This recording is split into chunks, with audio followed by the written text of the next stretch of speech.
Pernah ngerasa nggak sih ada dua hal yang kayaknya saling bertolak belakang terjadi di dalam diri kita? Di satu sisi tubuh kita ya seiring berjalannya waktu mungkin terasa makin capek, tapi anehnya di sisi lain ada bagian dari diri kita, roh kita yang justru bisa terasa baru dan seger setiap pagi. Nah, inilah misteri yang mau kita bongkar bareng-bareng. Gimana caranya kemerosotan fisik kita justru bisa jadi jalan buat pembaruan batin yang luar biasa? Oke, ini dia peta perjalanan kita. Kita bakal mulai dari paradoks yang kita hadapi sehari-hari, terus kita lihat peran penderitaan dalam semua ini. Setelah itu, kita akan temukan 4 bekal ilahi yang disiapin buat kita, lalu kita intip tujuan akhirnya, yaitu menjadi cahaya pagi. Dan terakhir kita tutup dengan panggilan praktis untuk setiap harinya. Yuk, kita mulai! Oke, kita masuk ke bagian pertama, paradoks harian kita. Ini soal dua kekuatan yang kelihatannya saling berlawanan, tapi sebenarnya mereka ini bekerja sama di dalam diri kita setiap hari. Kita semua pasti ngalamin ini kan? Diri lahiriah kita secara alamiah makin lama makin menurun. Tapi di saat yang bersamaan, ada diri batiniah kita yang justru punya potensi buat diperbarui. Setiap hari loh.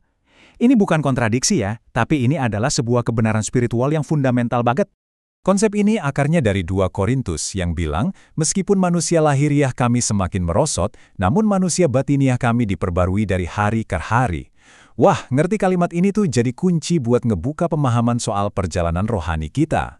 Nah, sekarang kita masuk ke topik yang mungkin kedengarannya agak berat, penderitaan. Sumber ini ngajak kita buat ngelihatnya dari kacamata yang beda. Bukan sebagai hambatan, tapi justru sebagai bagian penting dari proses pertumbuhan kita. Ini pertanyaan yang wajar banget dan mungkin ada di pikiran kita semua. Kalau tujuannya pembaruan, kenapa jalannya harus lewat penderitaan sih? Kok nggak yang enak-enak aja gitu? Yuk kita lihat jawabannya. Sumber ini ngasih jawaban yang jujur aja to the point banget. Penderitaan itu bukan kebetulan. Ini dilihat sebagai sesuatu yang emang udah diatur. Bagian dari rencana ilahi untuk ngebentuk sesuatu yang baru di dalam diri kita. Jadi poin kuncinya tuh ini, dalam cara pandang ini, penderitaan yang kita alami itu bukan tanda ada yang salah. Justru sebaliknya, itu adalah tanda bahwa sebuah proses yang dalam banget lagi terjadi. Terus prosesnya gimana? Gini deh, coba bayangin penderitaan itu kayak proses ngosongin cangkir yang udah lama dan butek.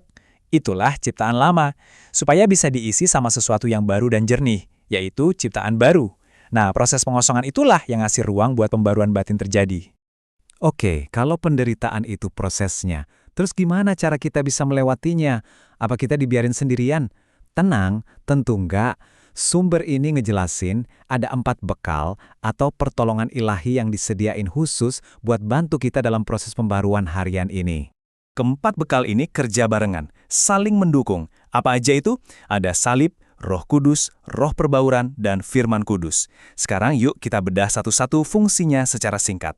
Pertama, salib. Ini fungsinya buat menyingkirkan diri kita yang lama. Lalu, Roh Kudus bekerja kayak metabolisme spiritual, ngeganti yang usang dengan kehidupan ilahi yang baru. Proses ini terjadinya di pikiran kita, yang disebut roh perbauran. Dan yang terakhir, Firman Kudus itu ibarat air yang ngebersihin dan nyegerin kita setiap hari. Lengkap banget kan? Nah, setelah kita paham gimana prosesnya, sekarang kita pindah ke kenapa. Apa sih tujuan akhir dari semua ini? Buat apa repot-repot? Sumber ini ngasih gambaran yang indah banget soal hasil akhir dari proses ini.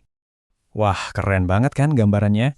Tujuan akhirnya itu jadi kayak matahari yang bersinar, penuh terang, kemenangan, dan kemuliaan.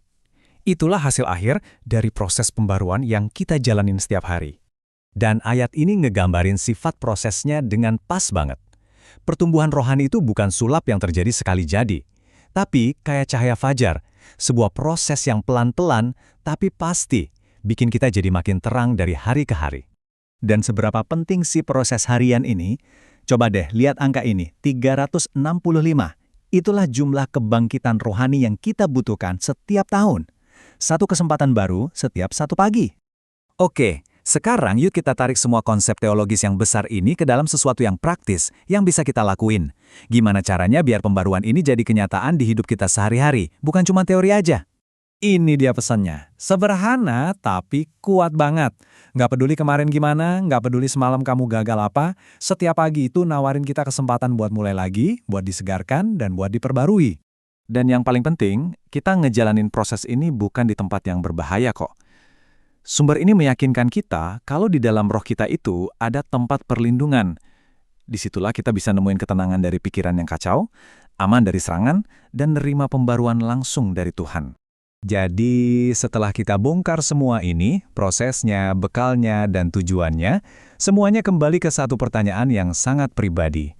Pertanyaan ini bukan soal pengetahuan, tapi soal tindakan. Pertanyaannya adalah, gimana kamu akan diperbarui pagi ini?